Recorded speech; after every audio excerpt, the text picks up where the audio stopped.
What is going on, collectors? Optical 20 back for another video. Today we are going to take a look at Apex Time Chaos Ultra. In this case, for those who are not familiar, this is a display case that is a bit expensive, but is considered, one of the best out there just because of how the lights are positioned. So when you use this case, it feels like you're always getting a glamour shots of your figure.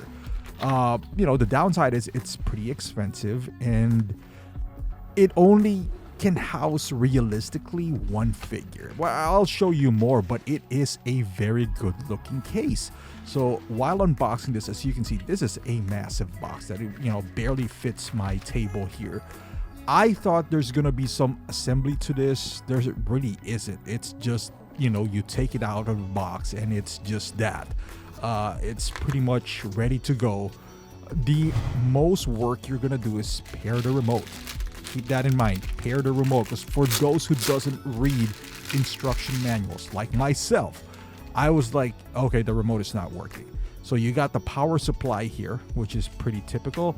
You got this manual again. That is on the first page, by the way. And you got this remote. I thought, it was like, hey, I got a unit, I got a remote, it should work. Remove the battery, the remote seems to work, the unit seems to work, but for some reason, maybe it's like, who would thought that I still need to pair the remote at this day and age? But that's what you gotta do. So I opened this up. I was like, okay, you open the door, there is a compartment. I've watched reviews before purchasing this because I already have a good setup going on for me. This would be like a one-off, again, because it's a bit expensive. If I'm gonna use it kind of like my figure of the month kind of theme. I'll put the figure that I kind of feel for that month, and instead of using a light box, I'm gonna use him instead. Now this is what's inside of that compartment. So you have a connector. If you want to stack up your Apex Time Chaos Ultra, you're gonna use this. So you kind of daisy chain them, and you got some extra magnets in case you lose the other ones, and you got some feet as well. Mine already came in one, I guess, if you purchase another one. So supposedly you can daisy chain up to 4, and you only need to use one power source for that. So that's pretty cool. Features it does have, like I mentioned earlier, you got this nice compartment where you could actually put gloves and hands and all that good stuff. So you can just, for now, I'm gonna stash all these things that are in here. I'll probably put the Vader gloves in there. It seems like a perfect fit. This is attached via magnet. You don't even see, it's pretty clean. In the front, you can see Apex Time and the door.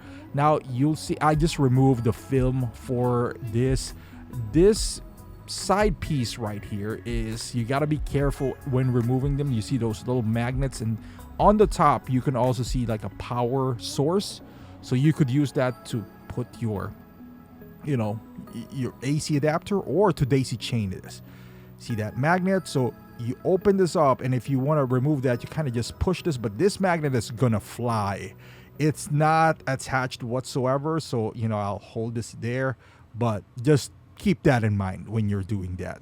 Now let's take a look at the best features, which is the light. So you open it up again, pair the remote first, and you have several options. I'm not gonna go through the entire options here, but yet what I'm gonna do is just kind of showcase you what you're mainly paying this for.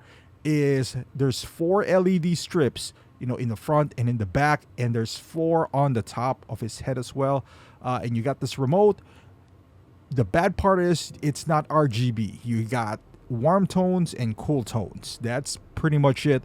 For the amount of money, I thought it would be better, if there's RGB in it, but it's not. It's cool. It's not bad. So what the figure you're seeing here is the InArt Joker. I guess they got more popular because InArt used this in their first showcase in Vegas a few years back, and that puts more light into this case as well. But I've seen this before in art, but it just highlighted it more because it makes the figure looks good. Now this is a very good looking figure to begin with, this InArt purple coat, not my other Joker, just the purple coat. But you can see just the volume of the hair, the outline it creates, when you, I guess this is, I'm pretty sure I selected here the portrait mode where the light is from the back and in the front, and then you turn off the left and right. Now this is just the front, as you can see there, and this is kind of like a dynamic mode. Look at that. That is pretty sweet looking. It's kind of it's kind of psychedelic if you think of it this way, but the different modes that it creates, I think it's just very impressive. This is where all the lights are on, even on the top, so it's beautiful. You turn off the lights on everything and you just turn it on. That's all you need. As far as capacity, it's not that big. As you can see here, I got Batman and Robin. They don't have bases because it's not gonna work. You can put two figures, but do you really want to? Because now they look cramped up. I don't know, maybe two smaller figures, but I think the strength of this is really just putting one figure inside. It still looks good, so. But my final thoughts on this case right here, I'm gonna make it short because there's a lot of videos of this already surfacing around. It is a very good case. Honestly, if I have a lot of money, I am just gonna buy, I don't know, a gazillion of this and then just stack them up. The thing is, you also need to have a lot of space and a lot of money, which both I don't have. I still want to have one of these case. I don't know where to put this as of the moment, so it remains on my table. But if I find a place maybe right next to my computer, I'll both to get another one side by side, like a speaker, because they really do look good and it makes your figure a lot better. I would say that if you can afford to pay, I think this is $150 or $160, something like that, before tax and shipping. So let's just say $200. That's already a figure. But like I said earlier, case is another important factor in collecting. And as you can see here, there's different modes. Maybe in the future we'll have some RGB. Honestly, you don't really need it that much. It's just me looking for one. But what it offers is already good enough. And I highly recommend this case. I'll put the link down below. I think it's still on pre-order or whatever the case may be. But let me know in the comments. Thank you for watching, and I'll see you guys in the next one.